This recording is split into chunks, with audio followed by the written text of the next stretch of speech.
प्राचीन काल से ही घर की बहू बेटियों को लक्ष्मी का रूप माना गया है। ऐसी मान्यता है कि एक स्त्री घर को स्वर्ग या नरक बना सकती है।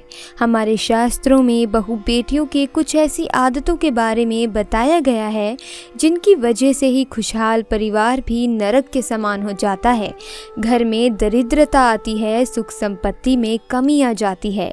दोस्तों, हर व्यक्ति की सुख समृद्धि काफ़ी हद तक ऐसी स्त्री पर निर्भर करती है जो घर के सारे काम करे और सभी का ख्याल रखे। लेकिन कुछ ऐसे काम हैं जो महिलाओं को नहीं करने चाहिए, क्योंकि ऐसा करने पर महालक्ष्मी कभी नहीं आती और रुष्ट होकर चली जाती हैं, जिसकी वजह से घर में धन धान्य की तंगी आ जाती है। दोस्तों, औरतों के ऐसे ढंग पति को रातों रात करोड़पति से रोड़पति बना देते हैं। साथ ही साथ जब घर में होने लगे ये गलतियाँ, तो आपको गरीब होने से दुनिया की कोई भी ताकत नहीं रोक सकती।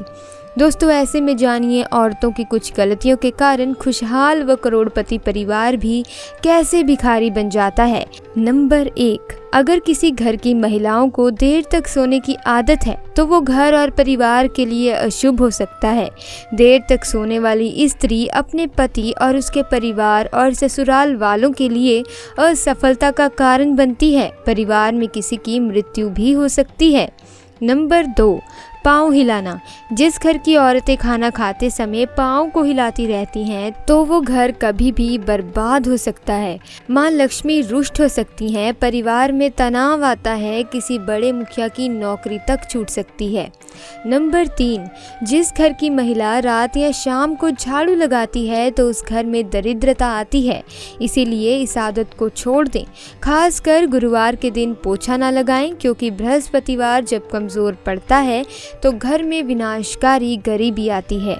नंबर 4, अगर आपके घर की महिला घर की दहलीज पर बैठकर भोजन करती है, इससे घर की बर्बादी का कारण माना गया है। हिंदू शास्त्रों में इसे बेहद ही अशुभ बताया गया है। नंबर 5, जिस घर की महिला झाड़ू को पैर से लगाती है या पैर से ठोकर मारती है या जानवर को मारती है, वहाँ कभी भी लक्ष्मी का वास नहीं हो सकता। ऐसे घर में हर वक्त बीमारी, परेशानी छाई रहती है। माना जाता है कि झाड़ू में देवी लक्ष्मी का वास होता है। नंबर 6, चूल्हे पर जूठे बर्तन रखना या अगर कढ़ाई को गैस पर जूठा छोड़कर अगर कोई महिला सो जाती है तो ऐसे घर में लक्ष्मी कभी नहीं आती। ये गरीबी और दुखों का बहुत बड़ा कारण है। इसीलिए रात को चूल्हे पर जूठे बर्तन ना रखें, बर्तन को तुरंत धो डालें, क्योंकि बर्तन भी श्राप देते हैं। नंबर 7, महिला का गाली देना या तेज आवाज़ में बोलने से भी पूरे घर को शराप लगता है। ऐसी महिला जहाँ भी जाती हैं, महालक्ष्मी इनसे कोसों दूर रहती हैं। नंबर 8, जिस घर की महिला सुबह उठकर अपने घर का आंगन साफ नहीं करती, ऐसे घर में देवी लक्ष्मी कभी प्रवेश नहीं करती। घर की महिलाओं को सुबह उठने के बाद आंगन में पानी छिड़कना चाहिए और साफ करना चाहिए और तुरंत पूजा पाठ कर लेना चाहिए, और सच मायने में महालक्ष्मी ऐसे घर में वास करती हैं। नंबर 9, भोजन को जूठा नहीं करना चाहिए। दोस्तों, जब भी महिलाएं खाना बनाएं तो ध्यान रखिएगा कि महिलाओं को खाना बनाते वक्त चखना नहीं चाहिए। इससे खाना जूठा हो जाता है और जूठा खाना अगर हम किसी को खिलाते हैं तो इससे भी महालक्ष्मी और अन्नपूर्णा माता रुष्ट हो जाती हैं। दोस्तों, आपको ये नहीं पता कि औरत के ऐसे सोने पर सबसे जल्दी घर में अमीरी आती है। जब औरत रात के समय ऐसे सोती है तो यकीन मानिए, ये मैं नहीं कहती, ये शास्त्र कहता है कि वो घर करोड़पति कभी भी बन सकता है। ऐसे में आज हम आपको बताएंगे कि महिलाओं के ऐसे सोने पर सबसे जल्दी कामयाबी मिलती है। महिला जब ऐसे सोती है तो यकीन मानिए, आपको अमीर होने से कोई भी नहीं रोक सकता, और ये बात शास्त्रों में लिखी हुई है। तो चलिए जानते हैं। नंबर 1, शास्त्रों में स्पष्ट रूप से बताया गया है कि देर रात सोने वाली महिला पूरे घर का विनाश करती हैं और इससे माता लक्ष्मी रूठ जाती हैं। मान्यताओं के अनुसार देर रात 2 बजे अगर कोई महिला जागती है तो इसका मतलब है कि आपके घर में परेशानियां आ सकती हैं। नंबर 2, धर्म शास्त्रों के अनुसार चाहे आपका कोई भी धर्म क्यों ना हो, जहाँ पर महिलाएं अपना ज़्यादा समय सोने में बिताती हैं तो वहाँ पर कभी भी राहु केतु शनि की दृष्टि पड़ सकती है। सच मायने में आपको ऐसा नहीं करना है। जो महिलाएं हमेशा सारा समय सोने में ही बिताती हैं तो सभी देवी देवता क्रोधित हो जाते हैं, इसीलिए सीमित मात्रा में ही सोना चाहिए। नंबर 3, जब आप रात में सोने के लिए बिस्तर पर जाएं तो नकारात्मक ऊर्जा से भरी बातों का जिक्र बिल्कुल भी ना करें। ऐसा करने से नकारात्मक ऊर्जा आकर्षित होती हैं और आपके सपनों में आकर यहाँ पर हावी हो सकती हैं।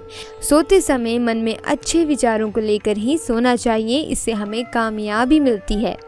नंबर 4, मंगलवार और शनिवार और गुरुवार के दिन जितना हो सके उतना जल्दी उठने की कोशिश करें। ये समय आपका विनाश कर सकता है। शास्त्रों में स्पष्ट बताया गया है कि इन दिनों में देर से उठने वाले व्यक्ति पर कई सारे दोष लगते हैं जो उसे बर्बाद कर सकते हैं। नंबर 5, अब बात करते हैं सुबह में आखिर सही मुहूर्त समय क्या है, किस समय आपको उठना चाहिए। तो चलिए ये भी जान लेते हैं। दोस्तों, ब्रह्म मुहूर्त यानी इस समय बिस्तर छोड़ दें। सुबह उठने का सही समय 4 से 5:30 बजे तक का माना जाता है। इस समय उठना मतलब कामयाबी को दर्शाता है। दोस्तों, माहवारी के दौरान यानी पीरियड्स के दौरान महिलाओं को कुछ काम नहीं करने चाहिए, वरना ऐसे घरों में देवी देवता वास नहीं करते। ऐसे घर में भयंकर गरीबी और दरिद्रता अपना वास बना लेती हैं। महिलाओं को मासिक धर्म के दौरान देव स्थानों को छूना तक नहीं चाहिए, पूजा पाठ भी नहीं करना चाहिए, लेकिन इसके साथ ही रसोई में खाना भी नहीं बनाना चाहिए। इस समय में शास्त्रों में वर्जित बताया गया है।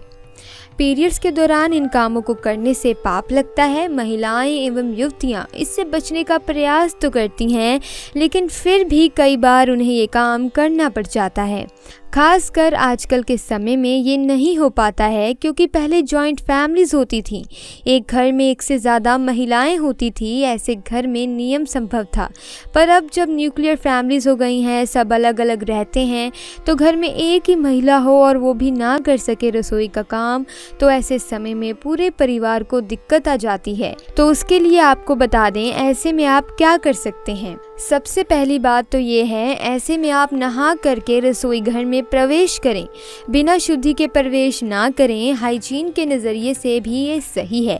इसके अलावा दोस्तों, महिलाओं को मासिक धर्म के दौरान बहुत ही पीड़ा का सामना करना पड़ता है, जिसका अंदाज़ा पुरुष नहीं लगा सकते।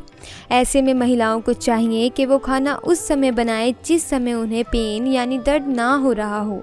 दरअसल दोस्तों, शास्त्रों के अनुसार जब भी कोई बीमार या पीड़ित व्यक्ति खाना बनाता है तो उस खाने को ग्रहण करने वाले व्यक्ति को दोष लगता है। यही कारण है कि बीमार व्यक्ति को खाना नहीं बनाना चाहिए। दोस्तों, उम्मीद करती हूँ कि आपको वीडियो अच्छी लगी होगी। अगर हाँ तो वीडियो को लाइक कीजिए, चैनल को सब्सक्राइब कीजिए। मिलते हैं अगली वीडियो में। आपका बहुत बहुत धन्यवाद।